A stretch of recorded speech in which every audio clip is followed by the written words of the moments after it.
The SkyJacker Tailgate Saver spare tire support is for those of you that have a 2007 to 2018 JK that has the SkyJacker spare tire relocation bracket installed on it, or another spare tire relocation bracket that does roughly the same thing, and that's to move the tire out and up. This is not going to work if you have a larger than factory spare tire in the factory spare tire location. But if you are running that bracket or another one like it, this is going to solve the problem of a heavier than factory spare tire breaking down your factory hinges on your tailgate, the welds on the tailgate itself, or the spare tire carrier steel. Those are the three main problems that you can have when you put a big heavy spare in the factory location, and this does help to solve those. The other solutions are, of course, a bumper mounted tire carrier or a beefier tub mounted tire carrier. This is going to be significantly less expensive, and it allows you to run that factory rear bumper if you would like to do that. This install is going to be a 2 out of 3 wrenches, bolts directly in place, and I'll show you how to do that in just a second. So again, if you have something that's already going to move your tire out and up from the factory location, this here is just going to support the additional weight of that tire so it's not bouncing and moving and torquing around, which can cause the fatigue of metal and the breakdown of your hinges. So this is going to be a very eloquent solution for those problems. Now, is this going to do as nice of a job as a tub mounted or a bumper mounted tire carrier? Probably not, but is it a very simple and inexpensive solution, maybe as a stopgap for you? Yes, absolutely it is going to do that. Now, a couple of things that I do like about this is that it is very easy to install. Whether you have a factory hitch installed or not, this is going to bolt directly onto the cross member. Again, very, very easy installation. I like the fact that all these holes are slotted and you can actually install this in a variety of different ways. It's a total of 3 different brackets, and depending on how you overlap them, you can make adjustments for different back spacing and different tire sizes. So this is very flexible in that way.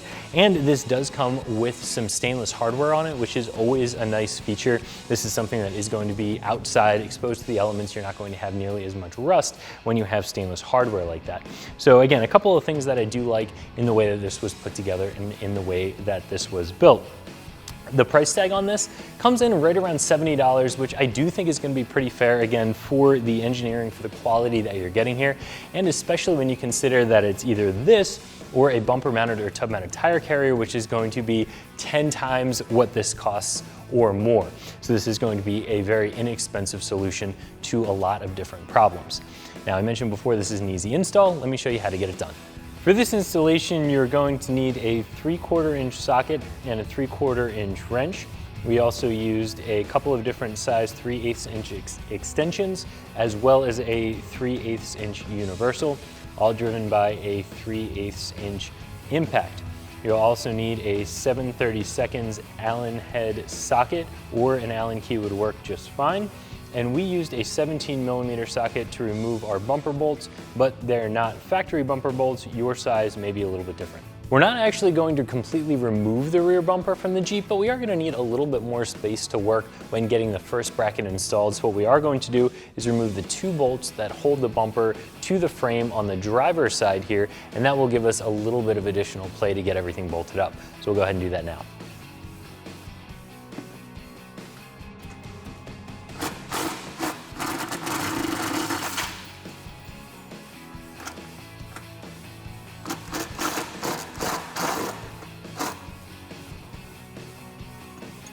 So that's really all the disassembly we're gonna have to do on our Jeep. Now we can go ahead and get the first of 3 brackets bolted together here. However, if you have a factory or even a factory style hitch on your Jeep, you're gonna have to loosen up some of the hardware that holds that in place. That's going to be the same hardware that's included in the kit. So again, if you have a hitch, you'll loosen up the hardware. You're not going to be using these bolts or really any of these washers or nuts that come in the kit. But if you're like us and you don't, you're going to use all of this hardware to attach this bracket onto the rear crossmember. Now we'll get our bracket installed. This is always going to be a lot easier if you have a creeper. You can just roll under the Jeep and get all your hardware bolted up.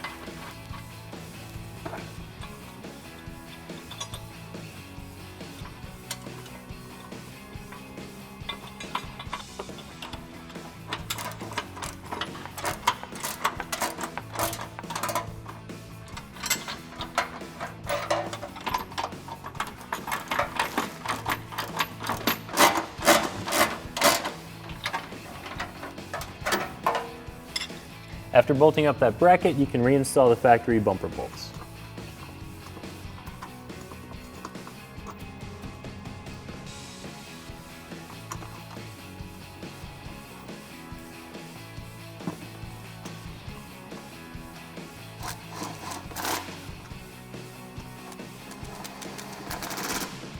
The rest of the installation is as straightforward as the first half, but there are a few decisions to be made. This can get bolted up in a variety of different ways. These two brackets to this piece here, you can put this bracket on top and this one on top of that, this one underneath and this one underneath of that, or any combination of those. And what you're going to be using and how you're going to bolt everything up really depends on your tire size and the back spacing of your wheel. So how far out from the body you want this final bracket to sit, and then how far up or down. Now the bracket we already installed, that has slotted bolt holes, as do obviously this one and this one here. So you do have a good bit of adjustability, but you also want to play with things a little bit and make sure that you're going to be able to get everything adjusted where you need it to be. Again, just figuring out which way these brackets are going to get installed and what goes on top. So what I'm going to do is close the tailgate, get under there and play with these a little bit, figure out what order everything's going to go in. Then we'll open up the tailgate again and get everything bolted up for the last time. Now that we've determined the order that these brackets are going to get bolted up in, we can go ahead and bolt them on.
So if you are looking for an inexpensive solution to a heavier than factory spare tire, I would recommend this tire support from SkyJacker, and you can find it right here at ExtremeTerrain.com.